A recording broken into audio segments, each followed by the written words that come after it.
guys, so for today's episode of Vlogmas, I have decided to do a Q&A for you.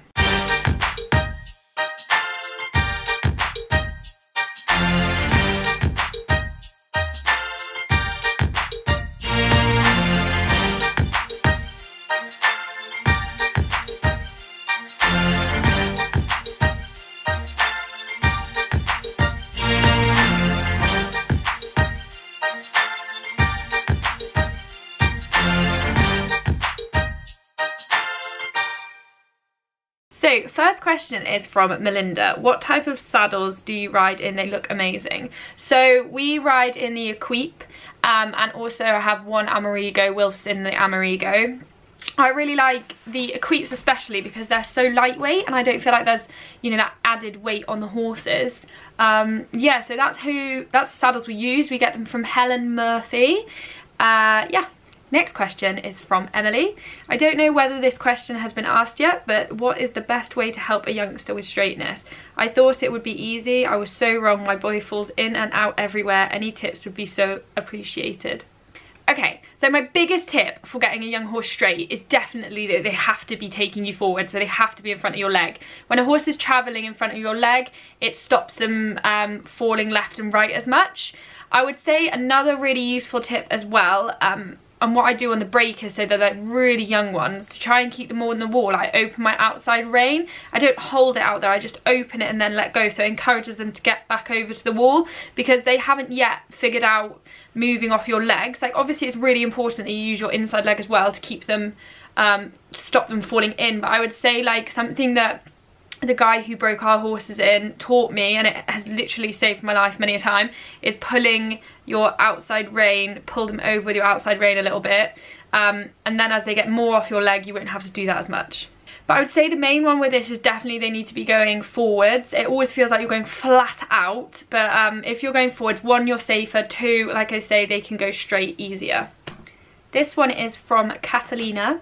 What's your advice for young riders who want to reach the top but don't necessarily have the horsey family or money to support, or the experience at young riders, etc., instead producing their own ponies, horses due to funds? So I was very lucky that I've had the support of my parents, and also my mum's very horsey, but I have seen numerous amount of people in the horsey industry do it without this, so it's definitely possible. I mean, there's so many different roads to Rome, so they say. Like, I know a lot of people have gone and worked on professional yards to gain experience, and then you can get rides through that. I'd also say with this, like, don't feel a pressure to rush and get there quickly. You know, these things do take time to build up. So I would just say start building your like profile of riding. If you enjoy coaching, start there. I think it's really inspirational though when you look at Carl's story as well, because he didn't come from a horsey background at all, and he didn't have the funds to do it, and he still made it to the top. So I think, you know, that's alongside everything they've achieved why Carl is such an inspiration. I would say just stay determined, and where there's a will, there's a way. And I know that sounds so cliche, but it's so true. And if you're willing to put the work in, and I mean, like, I went and did some work experience for 2 years, and it was, you know, it was hard, it was really hard, but I learned a lot from it, and I learned how the horsey industry works and all that sort of thing, and I got my riding up, and yeah, that's always a good way as well. Next question is Catalina. How did you learn to ride, and who was your first pony? So I learned to ride, I'm pretty sure the first time I got on a horse was just at home, and I'm pretty sure I got on a horse before I could walk, obviously aided. And then I learned to ride, my mum taught me to ride a bit, and then I remember, I'm trying to remember back, going to a little riding school called Berrywood. I also remember the first time I cantered was one of my mum's friends. He literally had to hold my leg so I didn't fall off, and ran alongside the pony. And then from that day on, I just turned into a nutter. And I remember me and my brother used to always get in trouble when we went out hacking with my mum because we'd gallop up people's verges. And I remember one time we were going up this verge and our neighbour just stepped out when we were doing it. And he hated it because we always like rutted up his perfect lawn. He used to go mad. I feel really sorry for my mum taking 2 kids out hacking. And my first pony was called Katie, and she was so cute. So this one's from Instagram, from My Life and Other Horsey Things. Best tip for someone starting competing in dressage.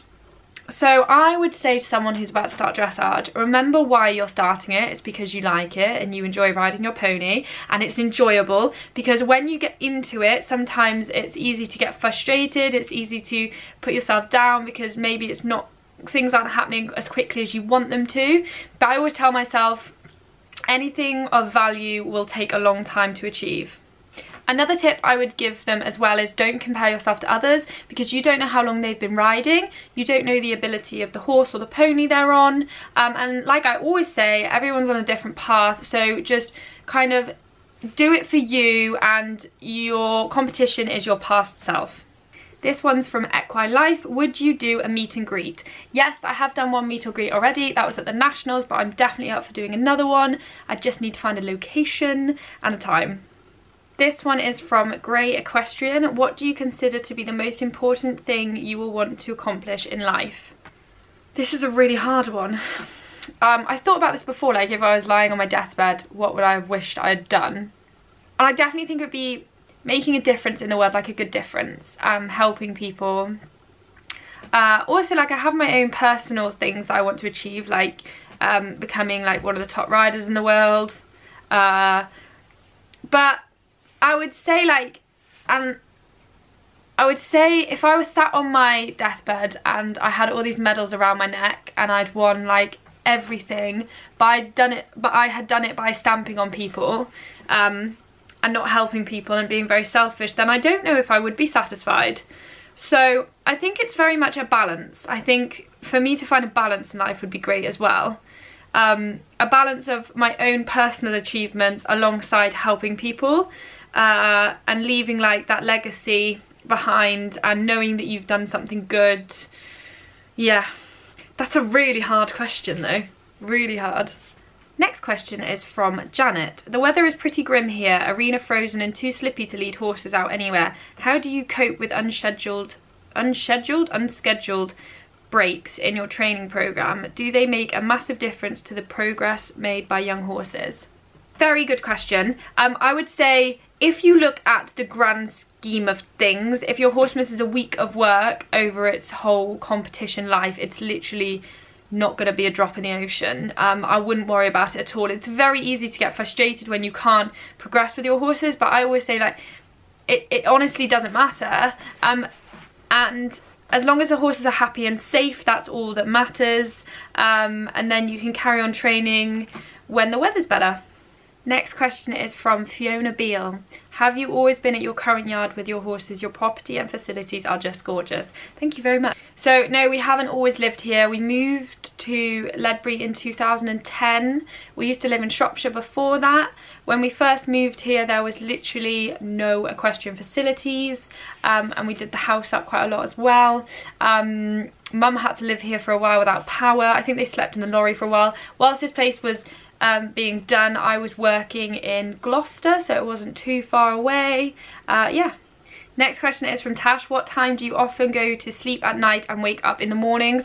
I would say I go to sleep at 11. In an ideal world, I'd go to sleep at 9:30, and then I get up at, I really want to start getting up at the latest 6:30, but I'm gonna be honest and say sometimes it's 10 to 7.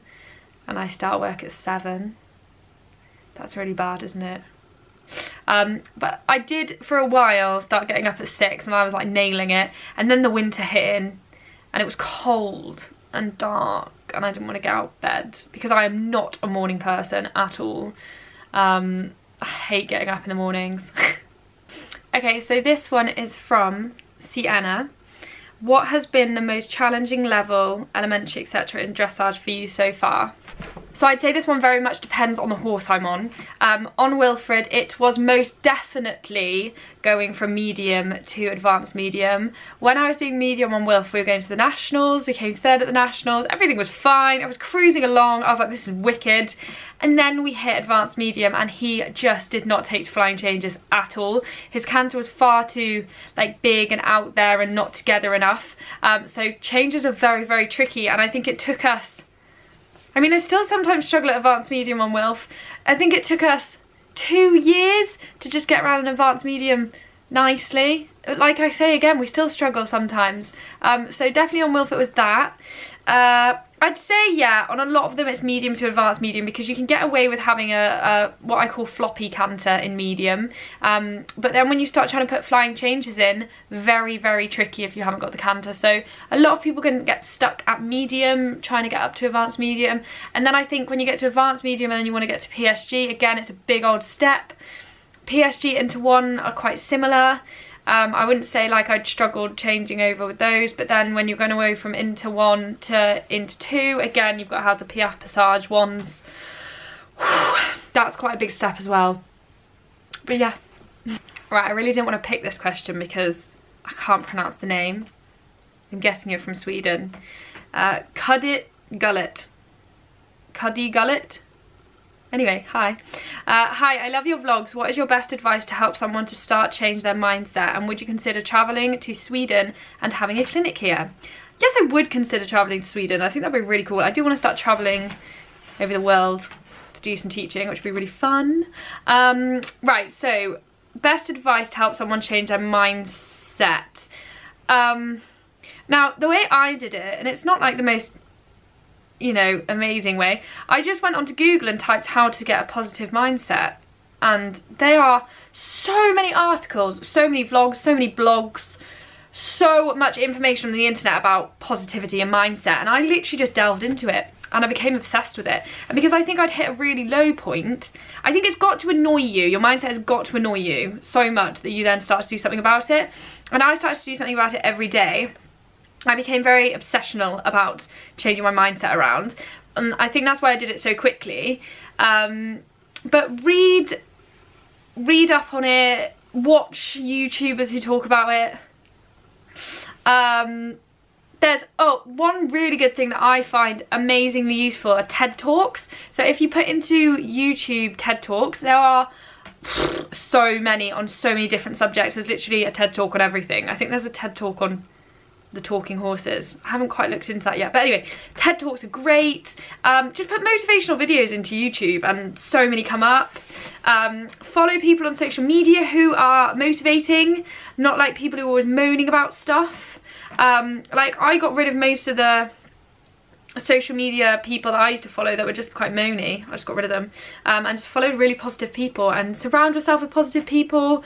If you've got someone you feel is dragging you down, like a friend, you need to have like a serious chat with them and be like, look, I'm trying to be more positive, can you support me in this? If you can't, then you know, you might have to consider cutting off ties with them. I know that sounds really harsh, but you need to surround yourself with positivity, because they say you are the average of the 5 people you surround yourself with. So that's always an interesting one to think about.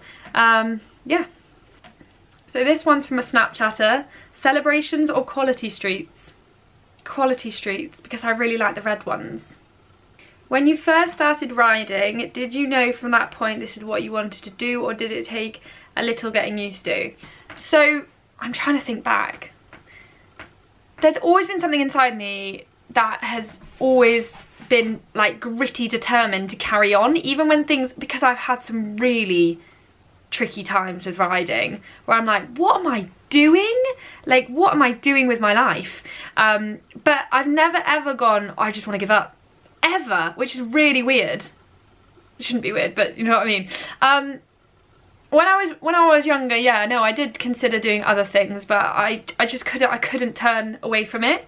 I was obsessed with it, and even the times where I was like, I'm not good enough, or I'm rubbish at this, I was still like, oh, I want to keep doing it though. So I mean, sometimes I've had times where I'm like, it would be easier to go and do something else, but no, I guess I've always had that gritty determination, which is really cool.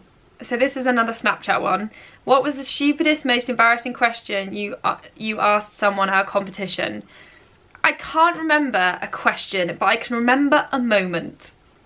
So when I was doing the FEI pony team test on my little cob Daisy, shout out Daisy, I remember she used to do flying changes quite easily, and I hadn't quite yet, I was quite young, I hadn't quite yet got into my head like feeling true canter. So was I in counter canter or was I not? To be honest, I think I was in panic mode when I was in this test. Anyway, I didn't feel Daisy did a flying change. Don't ask me how I didn't feel it, but anyway.